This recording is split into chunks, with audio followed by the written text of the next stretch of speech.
Yay! Oh, it's been such a long time since we did that.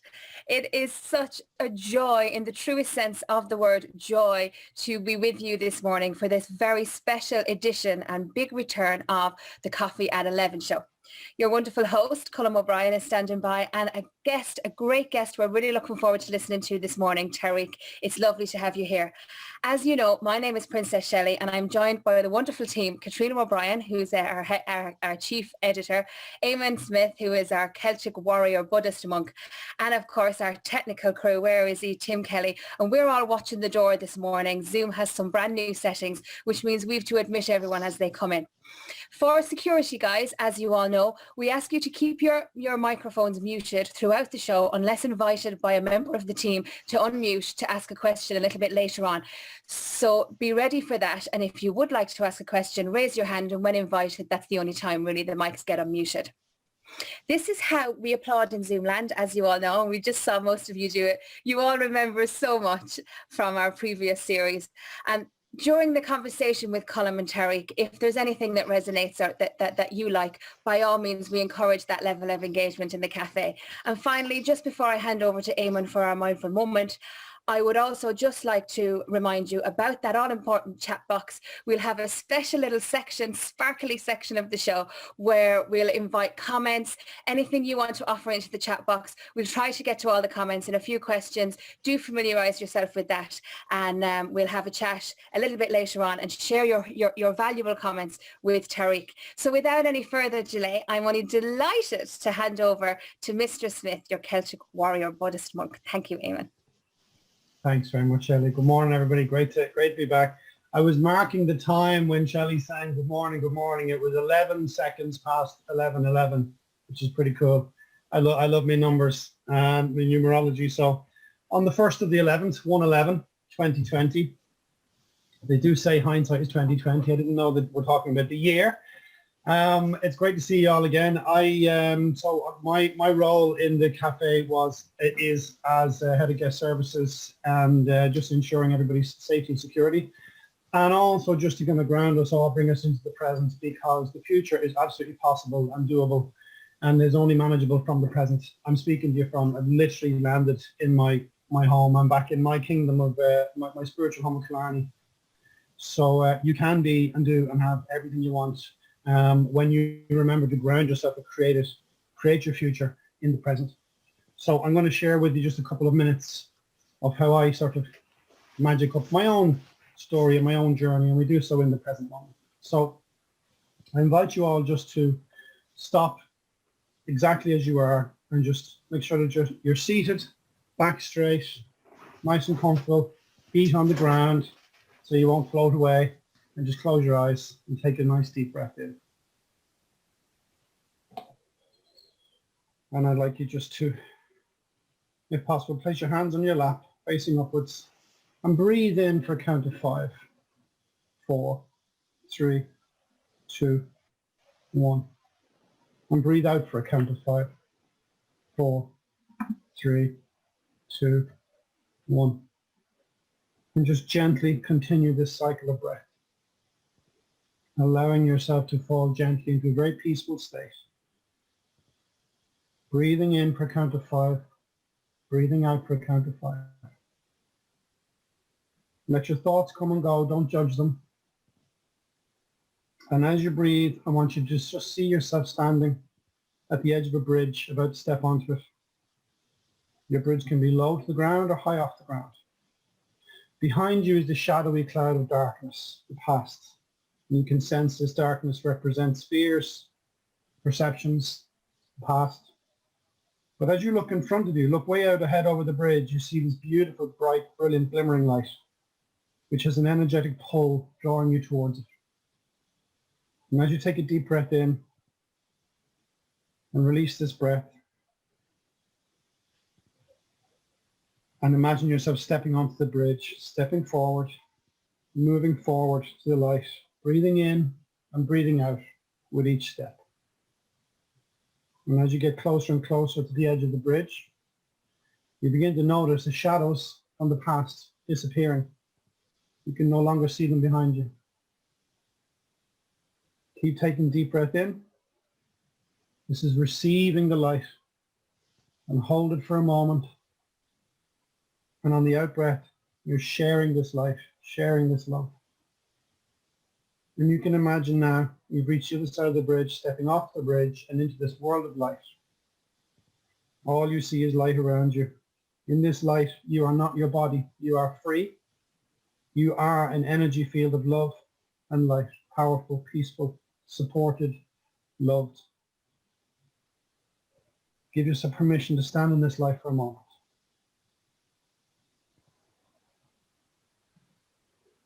And as we prepare ourselves to come back into the room, you can offer this silent prayer, repeating after me in your mind.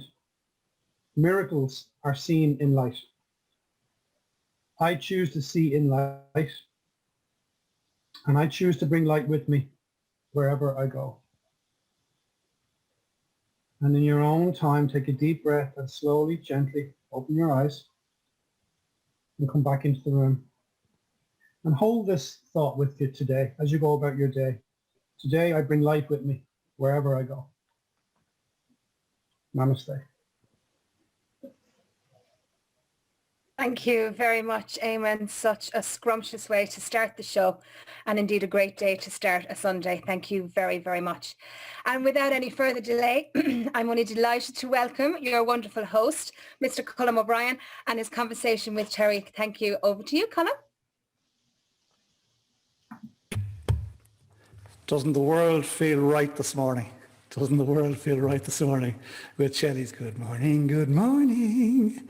There wasn't too much of a dig about your favourite part of the show later in the show, so I welcomed that, but no doubt that'll change. And Eamon Smith, bless you, my friend, bless you, my friend. Gorgeous. And Eamon did travel from the northeast of Ireland this morning down to the southwest, where is his spiritual home. And we wish you every success down there, my friend. That's what we warriors do. No bother. Good Set them stuff. up and knock them out of the park. You're welcome. Delighted to be here. And Blue Moon and 11:11, 1:11 I should say, and then 11:11, 11 seconds and all that type of stuff. So let's hope those are all very good omens for one and all of us here this morning. Lovely to be here. So I shall start the show as I always do, or Katrina O'Brien will kill me. Good morning, everybody. You are more than welcome to this, a special Movember episode of the Coffee at 11 show, brought to you by Wigwam Business Coaching. Delighted to have you here. You're very welcome. And I'm delighted in particular to welcome my special guest, fabulous young man, Tariq El Masri. Tariq, please say hello and cheers us with your coffee mug. Thank you. Hello. Hang on. I've got an actual better coffee mug. It's got a mustache, so and an aloe vera, but I won't be drinking the aloe vera. But yeah, thank you very much for having me. Do you know what? I will clap for your show. It does seem like a really lovely community, and I'm very, very glad to be here. And thank you for inviting me. Really. It's great to have you here, Tariq. Thank you for that. And we are truthfully using this opportunity as a way of us reconnecting. So you can see the happy faces and you can feel the happy vibe in the cafe today. So it's lovely to see you. So Tariq, I'm going to bring you in for a few questions in a few moments, if that's okay. Before I do, folks, allow me just tell you a little bit about what I learned about Tariq in recent times. So named Tariq El Masri. Business names, not really a business, it's a movement, Movember at UL. And what does it do? It raises funds and awareness for the Movember Foundation, a charity that aims to stop men dying young. It's very stark. How long established? Movember was established in 2003, but my campaign, says Tariq, started only last year. How many employees? As of Saturday morning, 31 on the team. He's managed to get 31 people around him to help him kick off Movember UL 2020. Well done, you. He goes on to say that he's doing his master's in mechanical engineering at the University of Limerick. He's actively involved with the Sub-Aqua Club and the Economics and Investment Society on campus. But right now, his biggest focus is on changing the face of men's health by supporting this Movember Foundation. He started working on the campaign last year with a few friends, had several events and an amazing team that managed to bring in just under $4,500, and working hard this year to bring these events to a digital platform so anyone, anywhere can avail of the support and information that's going to be shared. And that's something nobody knows about you. When you hear this is an interesting one. 2 years ago, I was reported as a missing person while traveling around New Zealand I had no idea until 3 days later when Interpol finally got through to me. Lovely, lovely. There's always a backstory. There's always one. Your poor mother. Yeah. Your Oh poor God, mother. yeah. Oh, I actually feel sorry for my friend because the New Zealand police called her. Sorry, this is a very dark way to start it off. But I was traveling with a friend. We've gone to New Zealand together, but we parted our own ways. And the New Zealand police found her, and they like went to her and they were like, "You need to find a photo of him to like put on the milk carton, essentially, as like a missing persons report." And like, so she just had a really grim conversation with like our friend group being like, what's the best photo? And so meanwhile, I was just out in the middle of the countryside, like where there was, because half of New Zealand has no signal. And I was just out in the middle of nowhere with no signal, just enjoying life. And meanwhile, my friends and family were just thinking that I was somewhere in a ditch or something. Wow, you're the second. Yeah. You're the second young, as it happens, young guest on the Coffee at 11 show that had experiences in New Zealand. You guys might remember young Mark Maxwell, who died on a bus in New Zealand on the driver's first day. I'll never forget that piece. The poor driver's first day on the job. Tariq, listen, it's lovely to have you here in the cafe. I'm going to ask you a handful of questions if you don't mind. And I know we're going to talk about Movember. We're going to talk about the campaign you're going to be running. And by the way, I think you're going to blow it out of the water this year because it's gone online. Delighted to have you here before you start your own series of talks next week. Delighted to have you here to give you a flavour for what can be created online. So before we go there, Tariq El Masri, it's not exactly a Lahinch name. No. Right. Fill us in. Yeah, okay. So I'm half, Mammy's as Irish as they come, but I'm half Lebanese. My father's Lebanese, and so I've got a bit of Arabian stock in me as well. Both my parents moved from their very small, rural, middle of nowhere lifestyles into central London, where they met, married, and had me. But I had quite an interesting upbringing then as well at that. So I moved to Greece with my mother when I was about 1 to 3 years old. And then I moved to Ireland when I was 7. So in New Zealand, I learned that if you were somewhere for at least 10 years, you're considered a local. So I feel like I've almost twice now been a local here. So yeah, but that's the story behind my name. So I have 3 citizenships, which is really handy for traveling as well. So I've got Lebanese, Irish, and British. So Brexit hasn't really been an issue for me. I love it. I love it. And is there a particular pronouncing of your pronunciation, excuse me, of your name in Lebanon? Yeah. So it's very like, I don't say a guttural language. I don't know if anyone speaks Arabic here, but technically it should be pronounced like Tariq, but just the terrible, not terrible, but you know, the butchered attempts that I've heard throughout the years, I've kind of just said Tariq it is. It's a lot easier to say, and it really sounds like spring, which is Arak. So I kind of just said like, we'll go with that. Or the male equivalent to Tara kind of as well, you know. It's very similar there. So we've just stuck with Tariq, and it's worked well for me so far. Yeah, great, because when you and I met first, I think I called you Tariq, which is how I would naturally present the spelling of your... Everyone does. Okay, but that was me trying to be nice, and he said, no, it's actually Tariq. I was thinking, okay. But look, good. Thank you for clearing that up. So an interesting upbringing, 3 citizenships. That must be a first in the cafe, and it's great to have you here. Tell us, if you wouldn't mind, about those early years. Is your mom from Limerick originally? Is that why you're in the Midwest? No. So the family's from Clare. Technically, if you go back a bit, we're from Kilkenny, but no, we've been in Clare for years now. So my mother's from a really small, middle of nowhere place just outside Kilkishen, if any of you have heard of that. Literally, it's just a side road in the middle of nowhere outside it. But we're in Sixmore Bridge now, so a bit more civilized. But are you in Sixmore Bridge? Oh, very cool. Princess Shelley is. Look at her there. Look at her. Yeah. Very cool. We're neighbours. But yeah, so formative years. Yeah, I guess I grew up in London. So as I was saying, I moved to Greece for 2 years between when I was 1 and 3. My parents had a divorce, and so my mother just up and went one way. My father went the other way. I stuck around with my mother, and so we moved to Greece for a little bit. and then we moved back to London.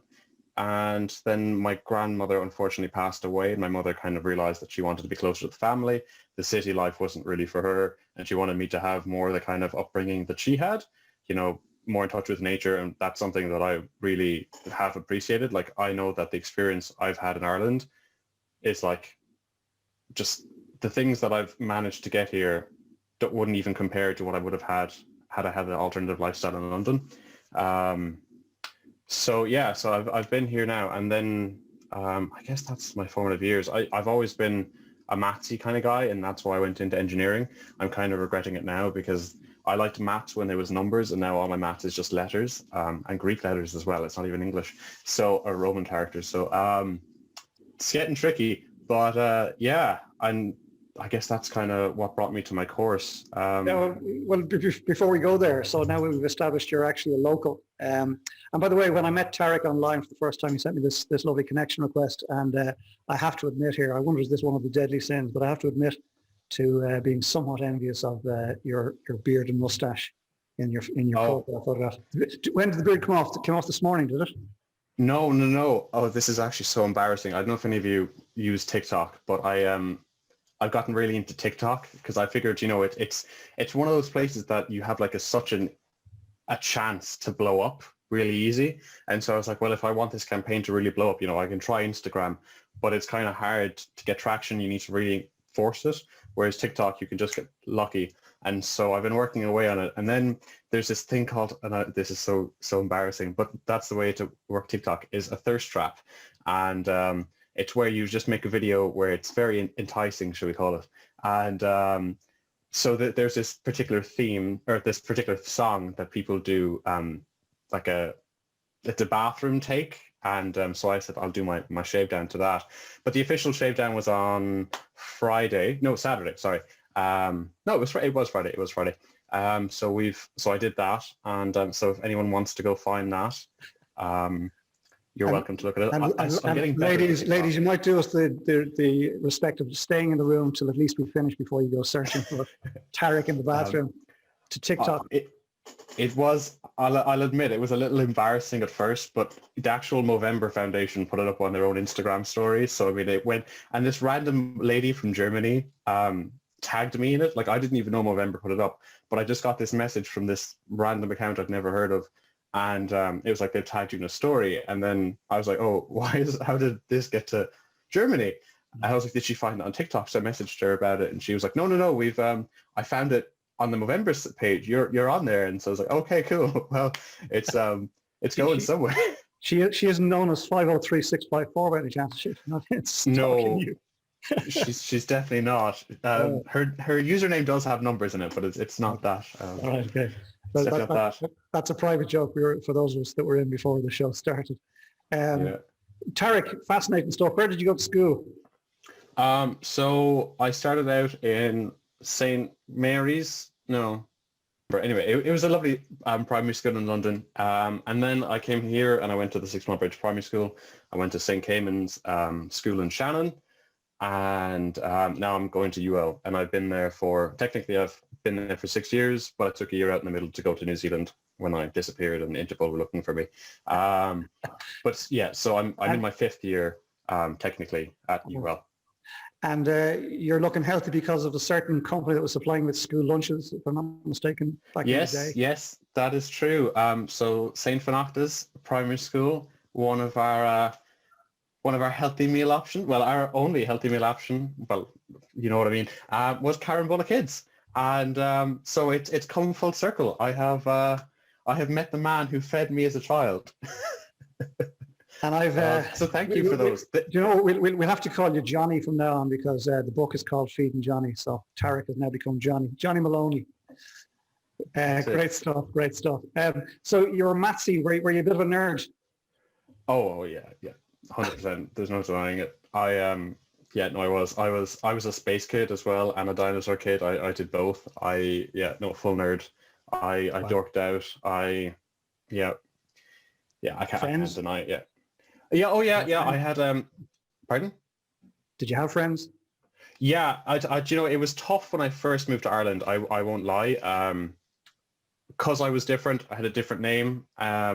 I did get bullied quite a bit. And I think that's kind of what led me into this whole, I'm going to call it accidental activism, because my father called me an activist when we were on the phone the other day, and I'd never even considered myself before that. I think it's just an accidental journey that's got me there.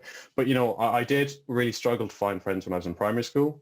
And I won't name names, but there was one particular person who very much made it their agenda to tell everyone that if they were my friend, then they weren't going to be, they couldn't be his friend anymore. And so that did make us struggle. But then when I came to secondary school, I got introduced to more people, and then I found my niche, and I found people who were much more similar to me. And like, I did have friends in primary school as well at the same time. Sure. I was very much one of the misfits. Sure. But by the way, just for the sake of clarity, the question, which is a bit silly, but the question, did you have friends, was about your nerdiness and your maths focus. It wasn't to do with your background, but thank you for touching on it. And my own son Stephen regrettably suffered bullying through his school years, and I was fortunate enough to be able to do a TEDx talk last year, 2019, and told Stephen's story. I'm delighted that Stephen was actually in the audience as I delivered that story from the Red Dot. So that was a pivotal moment for us all. So heart goes out to you, my friend. It's those times can be tough. And it was very similar. It was some guy basically saying, well, if you're going to be friends with him, you can't be friends with me. And thankfully there were a handful of guys who stood by Steve, as have done by you. But accidental activist, I like that phrase, and I'm curious indeed as to why you got involved. Like, you didn't just get into college and go through it. You're actively involved. And why Movember? What's going on there? Would you mind? Yeah, well, it started out really like last minute last year. I think it was Halloween or maybe the day beforehand. I was talking to a friend in college, and I pretty much perpetually have had a beard, and I just saw an ad for Movember, or I had heard it on the radio or something, and I was like, oh, do you know what? I'll do that. And there was no real Movember team or anything going on in the university. And so I said to my friend, hey, do you want to do it with me? And he was like, yeah, sure, why not? Go on, we'll do it. And it just kind of spiraled out of control from there, like in a good way. But it was very much, like I said, it was last minute. And so everything was just, something was being organized and it was happening almost at the exact same time simultaneously, and so there was just no real, it was just a mess. I mean, it worked out really well. I had some amazing events which have kind of inspired what's happening this year. I'll save that for a little bit later. I'll shave that for a little bit later. I got a pun for you there, but so it started out like that, and I just reached out to a few more friends and I was like, hey, look, does anyone want to join? And, you know, a few did get on board, thankfully. And it was really amazing. So I contacted the local barber shop on campus, and I was like, hey, look, you know, big ask here, but would you mind kind of supporting us? If people come in on the shave down day, the 1st of November, I think it was like a Friday, would you mind just shaving them for free to support the cause? And they were like, yeah, sure, no bother. We're happy to do it. And they even let me put like a donation bucket in there for the whole month. So anyone who went in, they just donated there, and I think that bucket alone brought in like €100. And then I kind of started thinking, okay, well, what can I do? And something similar to this, I was like, do you know what, there's so many people out there who've got stories and who've been through the kind of struggles that like a lot of people I know are facing, or that I faced myself. You know, I've had my own mental, not breakdowns, but I've definitely been depressed, and I've had those dark moments. And so it's like, you know, there's got to be people who've been out there and who've survived, and how did they do it and what have they come through? And so I invited a few people, I reached out to a few people, and I was like, hey, look, do you want to here's my idea. Do you want to maybe come in for half an hour and just talk to some students and be like, look, this is what I did. This is my story. Here's some tools and advice that might help you. Or even if it doesn't help you, it might help a friend or a neighbor or a family member or something. And I was so surprised. So many people were like down for it and got on board. And I actually was really fortunate. I said it to one of my lecturers. I was like, do you have any suggestions of people who to talk to? And he put me in touch with the assistant dean, or maybe she was the secretary to the dean. I can't actually remember what title she has, but of the Kenny Business School in UL. And she had actually turned out to have organized TED Talks in the university. And so she was like, here's loads of people who you should reach out to. And so I managed to get quite a few, and I was really happy with that.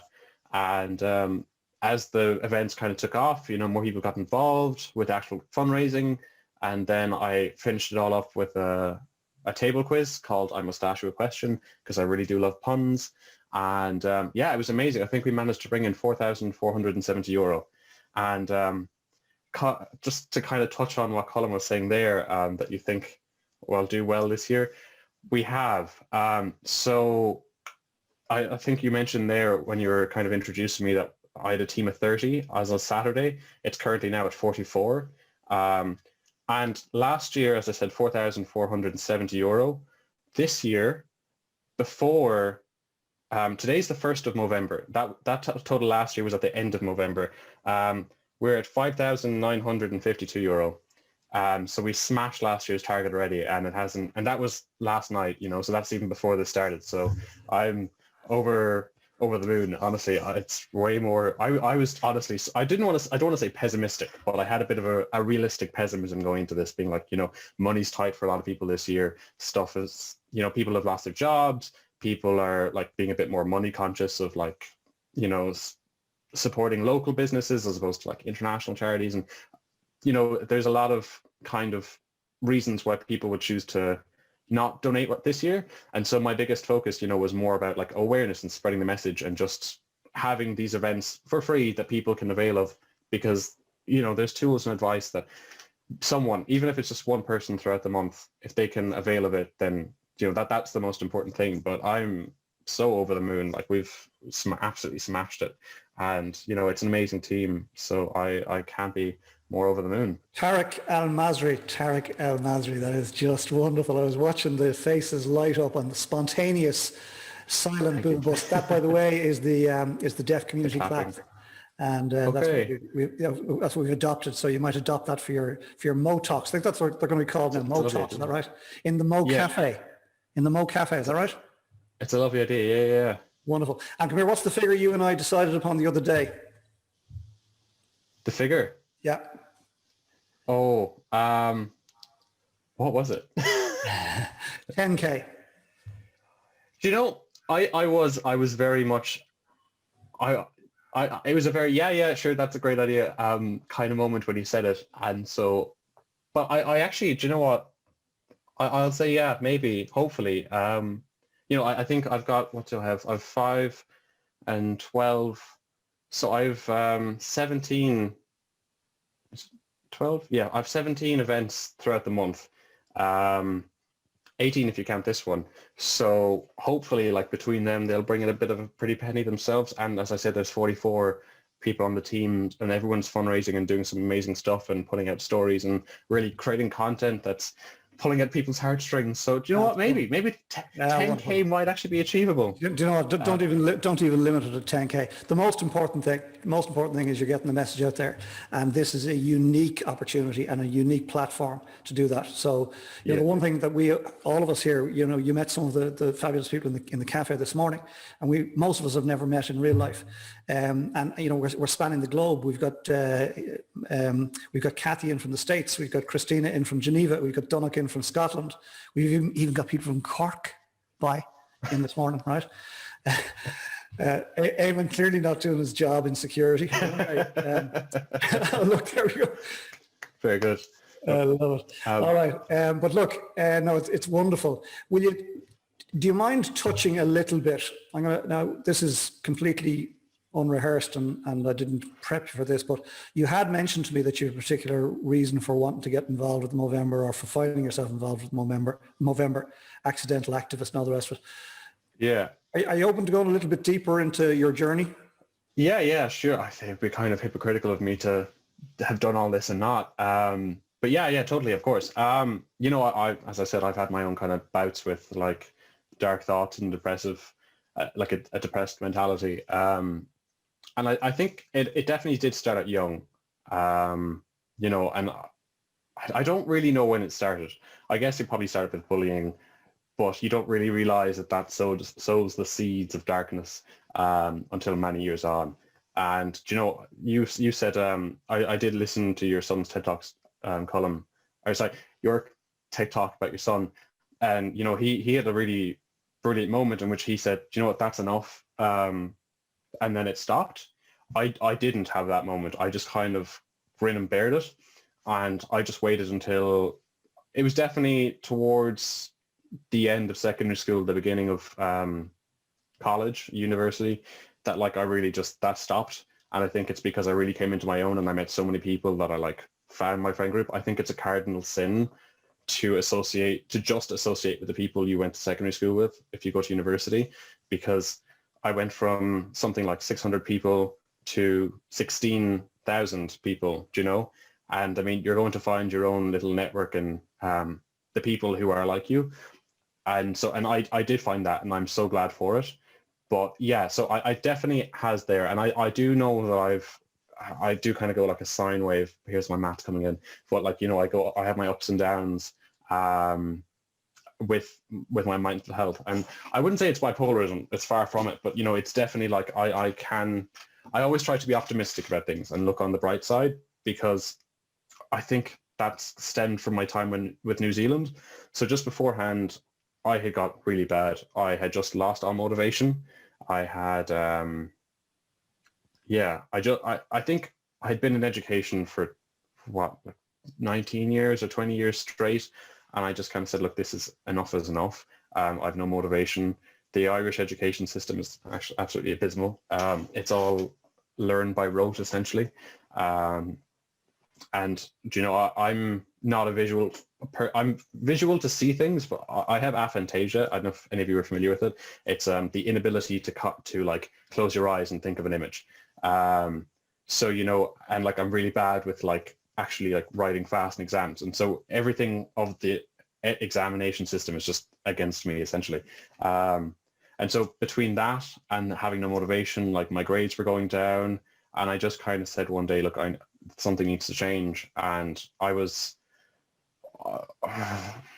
you know, I get like touchy if it was the more down I get as well. And I wasn't just, you know, I was fighting with my mother a lot. I was an aggressive person to be around. I'll admit that. And so I kind of said, look, enough is enough. I need to go and make a change. And so that's why I went to New Zealand. I essentially ran away from all my problems. It was an amazing choice, and I don't know why more people don't do it. Running away from your problems works, let me tell you that. But yeah, I literally went out to the middle of New Zealand, and I went to a tiny island off the coast of New Zealand where I lived in shorts, and I walked around barefoot, and I spent 90% of my time in the ocean, and it was amazing. I swam with stingrays every day. And I worked in an Irish bar in this little island, because of course there's an Irish bar on a tiny island in the middle of nowhere. A lady from Carsavine set it up with her Kiwi husband. But yeah, I mean, of all places. But but it wasn't just there. That's kind of where the start of my journey was. But I managed to travel around, and I got to see so many other places there. And I think that mental detox and just the stress relief of being able to come into my own person where there was no one else around and just like really figure out who I am, as cliche as it sounds, it did help. And ever since, you know, I know that my low moods haven't come there. But like in the past, like, you know, I've considered, you know, ending things. I won't lie, it's not a fun subject. I've been down that thought, and I've been half attempting it. I've never been able to fully make the full attempt, which I'm very glad to this day I didn't. And you know, I always, now that I'm back, and you know, I have that mentality that like, even if it's a bad day, you know, you've survived up to this point, you know, don't let one bad day or a combination of a few bad days stop you from doing what I did and going off to New Zealand. And just, you know, you always have, I know that people might say, no, it's tricky. I mean, like financial reasons or familial reasons or whatever. But if you do try, there's always a way to like run away from your problems. And I know that running away from your problems doesn't really work, but it can. I'm sorry, I know I'm blabbering here. Yeah, no, you know, Tariq, thank you. Yes, indeed. Thanks, Sarah, for that spontaneous round of applause, silent applause in the cafe, for your honesty. Thank you for that. You're a fine young man. How old are you? 23. How young are you? 23. Ah, sure, it's ridiculous. How'd you grow a mustache like that at 23? There's fellas like trying. Oh, puberty hit me like a brick, honestly. It did well. Yeah, You did well. You did well. it came out of it lovely. The going through it was just awful, but yeah, no, I came out with decent facial hair, which I'm really happy about. It is very, as I said earlier, beard and mustache envy abounds. But look, I'll get over it. Come here. Look, thank you for sharing that. Very real, very human story. And you know, this is your first time in the Coffee 11 show. It's lovely to have you here, but it's really interesting to have you come in and share so openly, because that's what we got used to. People coming in and feeling comfortable enough, safe enough to open up. And of course, it's the sharing of those stories. James Finnegan, we put out his piece this morning. Stunningly beautiful, James. Stunningly beautiful. And there's a line in it, I won't get it right, but it basically says we did that most, human of things. We put on the kettle, stuck on the kettle, and we shared our stories. And that's what we do. And so thank you for sharing your story here this morning, Tariq. It's lovely to hear it and lovely to meet you. And that idea of, it was getting difficult for you, that you took a year out and you went off to New Zealand, wasn't at all jealous, by the way, that you spent 90% of your time in the sea, swimming with stingrays in a pair of shorts, I wasn't at all. Nobody else was watching the faces. Nobody else felt jealous at all. There's nobody envious of your youth, your looks, your opportunities, your mustache, none. But look, it really is. It's lovely to meet you. And Tariq was introduced to me by a gentleman called Pat Carroll.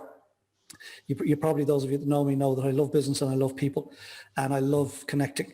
And so Pat Carroll and I met some years back and we stayed in touch. And every now and again, he throws me a golden nugget, and he threw me Tariq.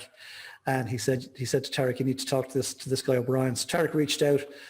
And so we got chatting, and Tariq asked, would I consider doing a talk? And of course, what's the answer to that? Yes, I will, no problem. And we started trying to figure out how it might look. And to be honest, people, I couldn't but recommend the format that we created in the Coffee at 11 show to Tariq and his crew. And so that's the format they're going to go with, which is a Mo Cafe. Every evening, Monday to Thursday, if I'm not mistaken, from 6 p.m. Is that right? So it's Tuesday to Thursday. I'll be doing the Mo Cafe for the 4 weeks of November, except for the final Thursday, because that's going to be a Mo Bar. I have a mocktail masterclass organised for that Thursday. So I invite you to the Mo Bar and the Mo Cafe. But no, honestly, it's a lovely platform. And, Colin was telling me quite a bit about it in our several meetings before this. And it does work really well, and I can even see it now. It is a lovely way of doing these conversations. And, I was very much going to do a webinar platform, which was just no one was there except me and the host, me and the guest. But, this is lovely. You really have that interaction from the guests, and it's much nicer to see the face. So I will be stealing your template. But honestly, I invite you all to come along if you want. They're all free. It's every Tuesday, Wednesday, and Thursday of November. Mondays are a little different. We have Moga sessions, so Movember yoga sessions. I have the lovely Dr. Ashing O'Neill will be running 45-minute yoga sessions for all levels on Mondays. And then Tuesday and Thursdays are going to be Movember-themed Mo Talks. And so Colum is kindly kicking us off on the first Tuesday, which is the 3rd, on all about motivation, because that's one of the consistent things I've heard from a lot of my friends and people I've been chatting to, is they just have no motivation this year with COVID, and I honestly was the same. I really struggled to roll out of bed in the morning and to get stuff done. And I've had to make to-do lists that I don't even write in my to-do list. I have write in my to-do list on my to-do list. But so that's going to be kind of the themes of the Tuesday and the Thursday talks. And then the Wednesday sessions are going to be alternative issues that I've noticed are prevalent on campus, but they're affecting a minority of students. And so, it's just getting swept under the radar because the majority just go about their lives never even knowing about it. And so I've got 4 people coming in to talk, one for each Wednesday, about different issues. So the first one is on homophobia and transphobia. Mr. Gay Ireland, Lorcan, is coming in. The second week I have Clodagh Gearan, who started up her own charity called Any Time of the Month, and she's going to be talking about period poverty. The third week, I have a lovely lady from, Restart is the charity. Basically, it's all about integrating international Refugees. Into the Irish system, and but she's now a sanctuary student, and kind of the struggles that she's had with her own mental health from that, because when you're a sanctuary student, you don't have that ability to come home to your parents at the weekend or anything like that. So she's going to be talking about those kind of struggles. And then finally, on the final Wednesday, we have two amazing girls created this documentary called Unsilencing Black Voices, and it's all about the Black Lives Matter movement in Ireland, and so they'll be talking then. But I've got some other amazing guests throughout the month as well. So definitely do come along, and if you've thank you for that, James Finnegan's, for starting that. Come here, you're a gem. I hope, is your mammy listening today? No, my mammy's out on a walk. I love her. I like her style. My mother's very getting healthy and fit during COVID, and every day she's out for a walk. So she'll watch the recap. I love it. What's her name? My mother's name, Geraldine. Yeah. Geraldine. You should be very proud of this young man. He's an absolute credit to you. The family name is O'Brien, so we might be related. Where's Donnock? There you are, Donnock. I love it. Yeah, we're everywhere. It's great. Tariq, it's been a real pleasure having you in the cafe today on the Coffee's 11 show. I've absolutely no doubt, don't think anybody here has any doubt that your Movember 2020 campaign will be one to be remembered, and it'll be recorded. And yeah, absolutely. It'll be recorded and it'll be there forever for posterity, and it'll make a difference. And those handful of topics you touched on there, I was watching the nodding heads. Really good stuff. I want to hire you. I don't have a job for you yet, but I want to hire you. We're not likely to be building bridges, so I don't think I need a mechanical engineer. But I tell you, you are much more than a mechanical engineer.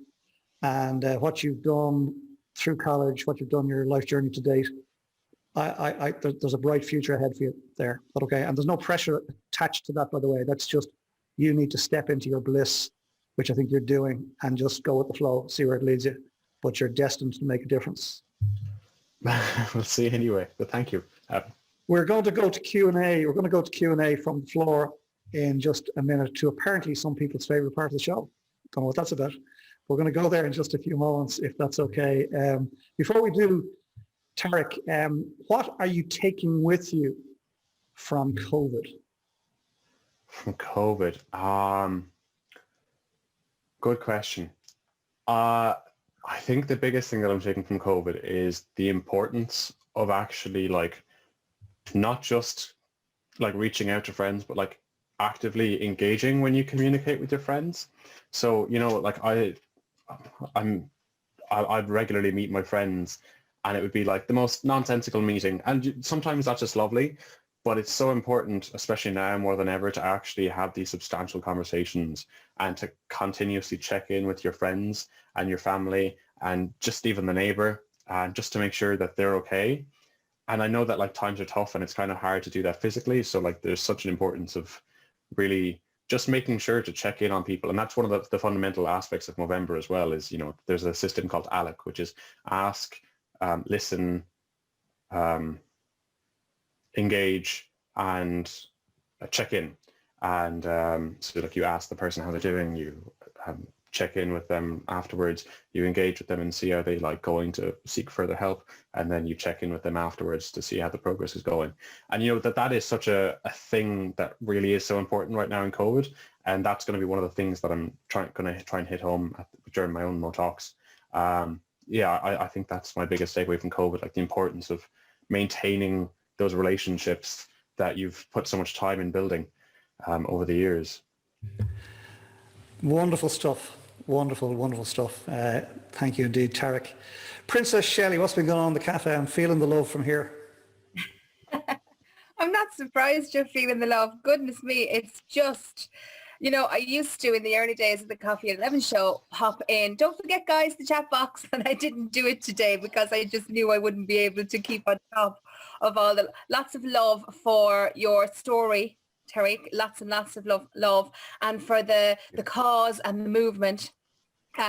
We kicked off at the start of the comments very early on in the show. Tim, lovely to be back in the cafe, and Seamus, good morning everyone. Lots and lots of love for the return of the Coffee at 11 show, dare I say. We had some love too for thanking Eamon for kicking off the show with our lovely mindful moment. Seamus O'Donovan said, great way to kickstart the day. Margaret Boland Murphy, thanks for being here. Margaret says a lovely mindful moment, and Christine said a beautiful intro, so thank you for that. When you were talking about being a blow-in then, Tariq, James Finnegan, who's in Kerry, said he'd been in Tralee for 30 years and is still considered a bit of a blow-in, and Seamus is 40 years in Ballincollig and still a blow-in. So yeah, we're just celebrating each other's kind of blow-in nature, if you like. There was also a nice ripple of kind of resonating with your story about kind of negativity around bullying in the school place, you know, in school day bullying. Margaret said that she can relate to school day bullying and now has zero tolerance for it. And Eamon said he could relate as well, and that you're not alone. So there was a lot of that. There was a good few comments supporting that. Katrina O'Brien said she loves a good pun, and I was watching her face actually, Tariq, and every time you had a little pun, you know, Katrina I could see, even though she's on mute, I could see a little giggle and a laugh every time you said something with the moga and that kind of a thing. So that was lovely. Lots of lovely. Sarah said you've got friends with us now, and that was again back to say your darker times, do you know what I mean? And everybody loved that, your honesty, you know. And Donnock O'Brien said you'll smash this 10k. Sarah said reach for the stars. So much love, so much love. Margaret said, well done and thank you for sharing so honestly. And again, I could see everyone's head kind of, I love watching the cafe. And like we've said already a few times, Tariq, you know, everybody, you can see everybody's, we've only got head and shoulders, and everybody's kind of head went to the side with genuine concern and compassion and empathy for your story. And I could see that, because Christina says you're only a baby, she feels old now. So yeah, and Sarah said you've your whole life ahead of you, it's going to be a great one. You are a brave and talented man. Well done. Isn't that lovely, Tariq? Thank you very much.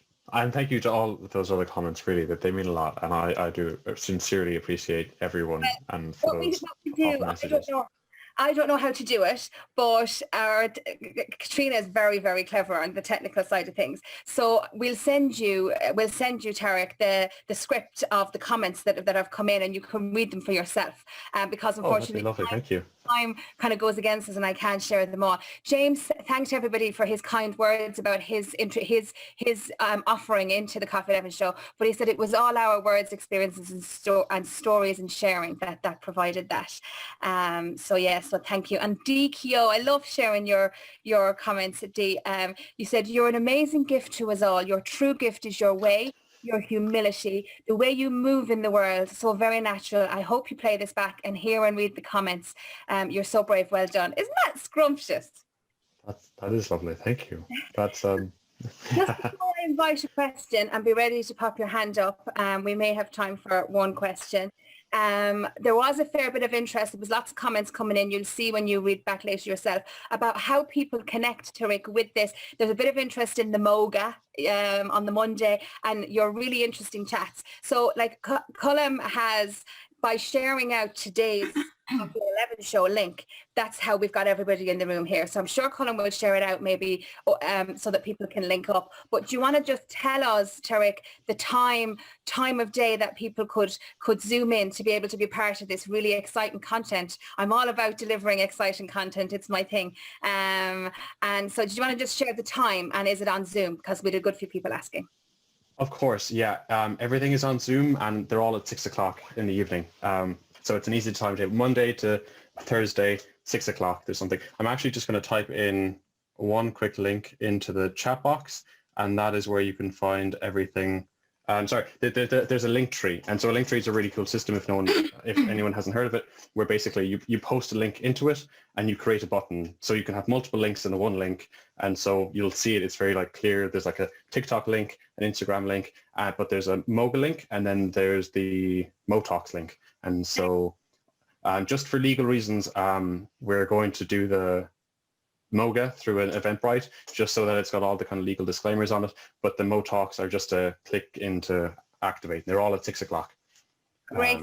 Brilliant. And I can see lots of we all have these notebooks. We're come prepared for the Coffee at 11 show. And I saw a few people grabbing their pen and writing things down. So there's a few notes to be made. And I'm quite sure, Tariq, that you will see you will see a few familiar faces there from the coffee. A lot of love and a lot of support from the Coffee at 11 show for you for this. I do hope so.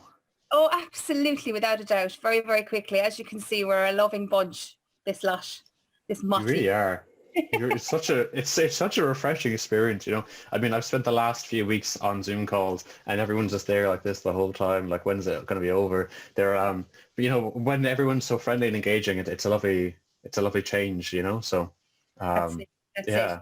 It's something that has been fostered and nurtured throughout the first original lockdown, thanks to Colum's great idea. And we really have developed. And one day we keep threatening we'll all get together. It hasn't happened due to the restrictions, but we will all get together. Never know, all the way from New Hampshire or all the way where Kathy is joining us. You never know how far they'll come. And it'll be a pilgrimage for a real belly-to-belly coffee. Tariq, thank you very much. I'm going to invite, like I say, time is against us, but if you would like to ask a question, if you would like to raise your hand, and you'll be able to ask a question direct to, I can see Christina is the first with her hand up there. If you would like to unmute Christina, you could ask Tariq your question. All right. Tariq, can you hear me? I can indeed. Hello, how are you? Fine, thanks, Tariq. I've got a friend called Tariq, so I think I can pronounce it the Lebanese way. Oh, brilliant. Tariq, this is just a technical question. I studied clinical psychology at one point, but I never came across this condition you referred to. You said it's an inability to close your eyes and see an image. Could you tell us about it? I can't remember what you called it. Aphantasia. Aphantasia. Yeah. Yeah, so like Fantasia is like having a fantasy. Aphantasia. A is the Greek word for no. You can't visualize. Is that? Yeah, so... Yeah. Literally, I close my eyes. If everyone closes their eyes now and I say, think of a pink elephant, like most of you will be able to visualize a pink elephant. I just, nothing. And like I know all the details of what should be there. It's like having an Excel sheet in my head. So like I know that it should have 4 legs and the color description is pink and it's got a trunk and a tail and stuff, but I can't, like the image just isn't there. Right, gosh. And how does that affect your everyday life, if it does? It doesn't really. I mean, you know, it's something that I've always had, so I've never, like, it's not like something that's been thrown up, thrust upon me at some point. Like, I've always had it. I actually didn't even know it was a thing until like 2 years ago, when someone was telling me like, oh, you know, here's a thought experiment, think of this. And I was like, I'm really struggling here. And, but yeah, and it turns out that that's what it is. But yeah, the best way I can kind of describe it is if you wash your floor at home and you have a really dirty mop at the end of it and you look at that mop, the water at the end of it, it's all murky and dark. If you try and see the bottom of the mop bucket, you know what it looks like because you've seen it before, but you actually can't see it. That's my best way of describing it. Right. Thank you. Thanks. Great. You're welcome. Very interesting. Really good question, Christina, and thank you for engaging. I always say, guys, it's you being here that makes the cafe such a beautiful, beautiful place to be. Just before I hand over back to our wonderful host standing by, Donach, who's joining us in Scotland, he put a quick message in there a little while ago. It was in relation, I'll let you ask Tariq yourself, Donach. It was in relation to the experience of third level students and their socialising, I think, Donach, was it? I'll hand it over to you there and you can ask him direct. Princess Shelley. Hi, Tariq, and fantastic. You're part of the O'Brien clan. Really pleased about that. It's I'm very proud to be. Do you know what? Fun story before, I'm sorry to cut you off, but I recently found out that, you know, like Scottish people have like a kilt or a tartan. Irish people have like Aran knitwear that's like local to the family. Didn't know that until like 3 or 4 weeks ago. And one of my friends is an avid knitter, so I commissioned her to knit me the O'Brien winter sweater. So I'm very happy with that. So but yeah, very very proud to be an O'Brien. Proud to have an O'Brien-led kilt myself. Oh, very cool. Anyway, thanks very much. I really liked your Alec expression. And Oh yeah. I was really interested in what is it like to socialize at university at the moment as a student? You know, pre-COVID, post-COVID. Is it all digital now? Are you connecting? Yeah, it is. It's tough. And you know, we're really trying our best. So I'm on 3 committees. Well, I just dropped one of the committees. Too much stuff on, but I was in 3 committees for clubs and societies, and I think that's actually the only real way of interacting with people. So we've like the biggest one that I'm involved with currently would be the Economic and Investment Society, and so we've specifically created like first year hangouts, which is essentially a Zoom call where people can come in and chat about absolutely anything under the sun. Something like this, but without even any purpose. It's just random people coming together to try and give them that sense of interaction with their peers and to introduce them to the like us who've been through the system and can give them advice and stuff. And I know a lot of clubs and societies have kind of taken on that approach. I think there's more of an emphasis on group projects as well from the academic side. And so people are having to go off and like have Zoom or team calls with the people that they're in a group with. But I worked as a solace guide. Basically, I was a human Google for all the new coming students. And I basically was like, basically we had like this for one night, once a week, we had a group of students in, and they were all in the same course. And we were like, look, here's an introduction to UL. Have a chat between yourselves. Here's some advice from us, and here's how to navigate the university and stuff. And like we were trying to get them to turn on their webcams and to talk to each other, but it was all very silent. A lot of people were typing, and it was really tough to see it. And I was kind of like not forcing, but I was really strongly encouraging them to do it. And like it took quite a while, and like by the end of the 4th week, some of them were really interacting with each other. They'd set up group chats as well, and they'd even had like a movie night. So it was great to see it kind of like that, but I do know that it's really tough and it's not the same. I was in the university there on Thursday. I had a lab, and it's an absolute ghost town. So I do know that it is quite a struggle. But I think the clubs and societies are the only real way that people are socializing at the minute. And have you been able to translate that, because you would have been doing it belly to belly, as they say, and now you've had to reinvent. So you're in the transition of doing university the old-fashioned way, and now you're going to be the start of the new-fashioned way of doing it. Yeah, it's tough. It is tough. I think the biggest change is that there's no final exams anymore, which was kind of nice because, you know, you had a small few assignments throughout the year that you could tap away at and then prepare for the big exam. But now it's like you've got 10 different assignments that's going on throughout the semester, and everything is just always on. And so between those societies and the Movember campaign, I'm really up the walls. But it's different for sure, and you definitely had to adapt quickly. I think that is one of my like strongest suits is adaptability. But I do know that like a lot of people have been struggling to kind of stay on top of things, and like so many people, I'll even admit I am are like behind in the lectures, because what a lot of lecturers are doing are they're pre-recording and uploading the content as opposed to doing live lectures, and so there's no real responsibility or like motivation to attend as a student at the prescribed time to do it, because you're like, oh well, I can just look at it later, and then you just get busy with something else, and then next thing you know, a week's gone by and you're behind. So it's tough. It's very tough. And there's a lot of self-drive and motivation that's encouraged, that needs to come along in order to stay on top of things. That's a great question, and a really great question, and it gives us a lot of insight into the third level arena that's going on. So thank you for that question, Donach, and thank you for such a great answer and highlighting that for us, Tariq.